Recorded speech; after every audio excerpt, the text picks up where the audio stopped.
سب سے بڑا مسئلہ جس کو بازو والے شرک کا نام دیتے ہیں وہ ہے درگاہ پہ ماتھا ٹکانا. درگاہ پہ ماتھا ٹکانا. بازو والے بولے یہ شرک ہے. اللہ کے سامنے ماتھا ٹیکتا ہے, یہاں بھی آ کے ماتھا ٹیک رہا, دونوں برابر ہو گئے. بولے تو ایک صاحب اٹھ کے کھڑے ہو گئے, بولے مولانا خدا کی قسم درگاہ میں شرک ہوتا. میں بولا خدا کی قسم نہیں ہوتا.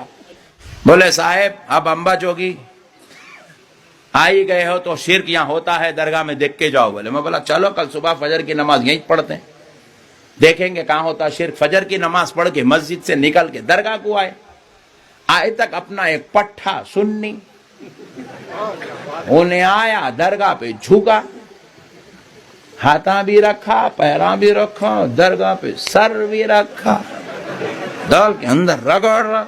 اور بس سننیاں تو اتنے ڈینجر رہتے, انہیں چادر اٹھا کے اندر ہی گھس گیا. ابے اوپر سے چومے تو بازو والا پریشان ہے, تو چادر اٹھا کے اندر گھس جا رہا.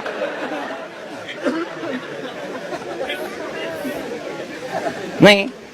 اور پھر بعض لوگ تو اور خطرناک رہتے, وہ درگاہ کی وہ لگا کے چادر کے اندر ہاتھ ڈال کے درگاہ کو رگڑتا, رگڑ کے نکال کے یہاں لگا لے رہا, یہاں لگا لے رہا, یہاں لگا لے رہا. ابے حولے, تو ہاتھ لگایا تو نے مر جا رہا, تو کیا کیا کچھ لگا لے رہا. یہ حرکتاں دیکھا تو بازو والے کا ٹینشن, بی پی, شوگر سب کچھ بڑھ گیا. بولے نقشبندی صاحب رات بھر 5000 آدمی کو بٹھا کے چلا چلا کے بولے درگاہ میں شرک نہیں ہوتا. تو اس کو سجدہ سمجھ رہا, یہ تیری عقل کے مردہ ہونے کی علامت ہے. پھر بولے یہ کیا ہے. میں بولا پہلے یہ بول تو سجدہ سمجھا گئی کو. بولے دونوں پیر بھی ٹک گئے, دونوں گھٹنے بھی ٹک گئے, دونوں ہاتھاں بھی ٹک گئے. بولے ناک بھی ٹک گئی. بولے پیشانی بھی ٹک گئی. بولے سجدہ ہے. ارے میں بولا ہولے, انہیں سجدہ نہیں کر رہا رے, انہیں محبت میں ولی کے قدموں کو چوم رہا. اور میرے بھائی مسئلہ یہ ہے کہ یہ جو یہ باتیں کر رہے ہیں نا اس قسم کی, ان کو سمجھائیں کہ اللہ کے بندوں عقل کے ناخن لو. عشق دے چلے نمبر لے گئے عقل والا انجے ہی عمرہ گالیاں. یہ جو آپ نے ڈاکٹرائن کھڑی کر دی ہے, یہ میرے بھائی ڈاکٹرائن تو نبی علیہ السلام نے نہیں کھڑی کی ہے.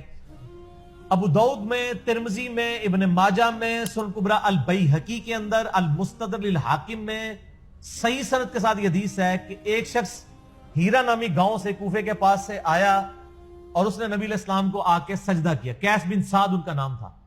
آپ اپنا سر اٹھا, یہ کیا کر رہے ہیں.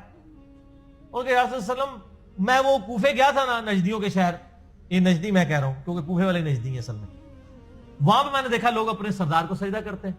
تو آپ تو اللہ کے نبی ہیں, آپ زیادہ حقدار ہیں کہ ہم آپ کو سجدہ کریں. تو آپ نے فرمایا جب میں فوت ہو جاؤں گا تو میری قبر سے گزرو گے, کیا میری قبر پہ بھی سجدہ کرو گے. کہا نہیں یا رسول اللہ.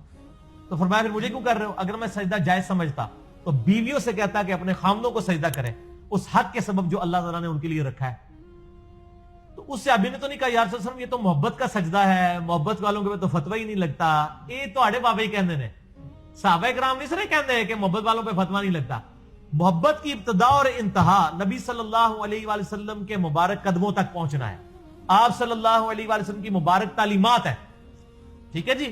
اس کے علاوہ جو بھی محبت کے کرائٹیریا ہیں وہ ردے کی ٹوکری میں. یہ بات ذہن میں رکھیے گا. اگر نبی علیہ السلام ایک چیز سے منع فرما دے, آپ کو کہ جی میں پھر بھی سجدہ کروں گا, جس طرح اعلیٰ حضرت نے ایک شعر کہا ہے, سر سوئے روزہ جھکا پھر تجھ کو کیا, دل تھا ساجد نجدیا پھر تجھ کو کیا. وہ کہتا ہے میں روزہ رسول کے سامنے جب سر جھکایا نا تو میں دل سے تو حضور کو سجدہ کر رہا تھا. اس طرح ان کو بھی خیال تھا کہ فزیکلی حضور کو سجدہ نہیں کرنا ہوتا حرام ہے. تو کہتے ہیں میں دل سے سجدہ کر رہا تھا. تو میں اس میں کہتا ہوں بڑا چنگا کام کیتا ہے اللہ نے بندے ہو, نبی نے دل خوش کیتا ہے اس طرح. وہ نبی جو چھوٹی چھوٹی بات کے اوپر اتنی گرفت فرمائے.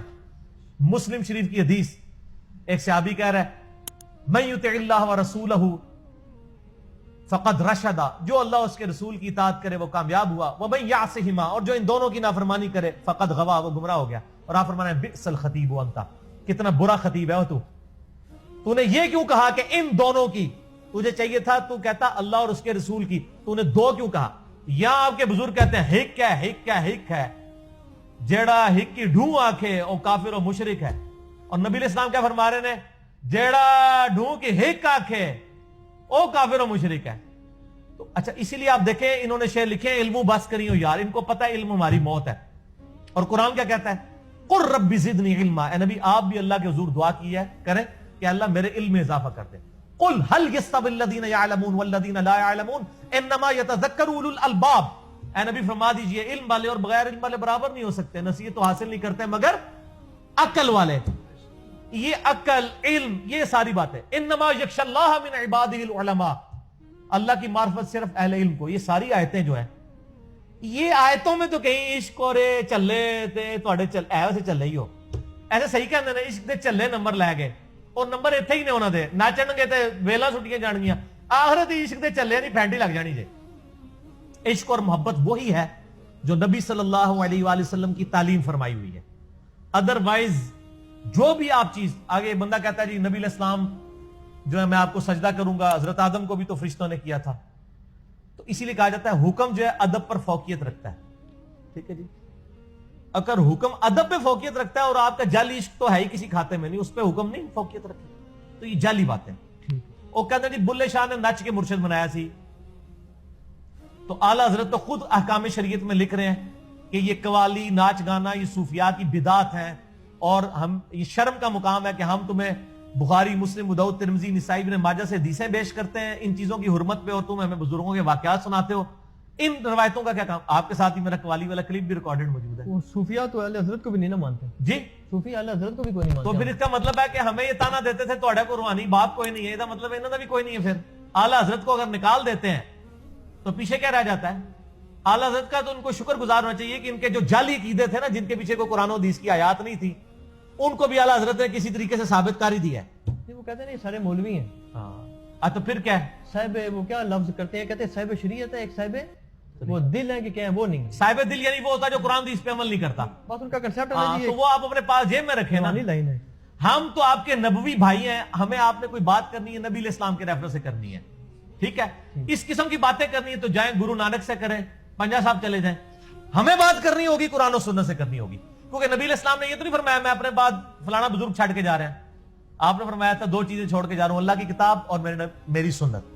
اور غدیر خم پہ فرمایا اللہ کی کتاب اور میرے اہل بیت، اور اہل بیت کا احترام کرنا، اللہ کی کتاب کو پکڑنا.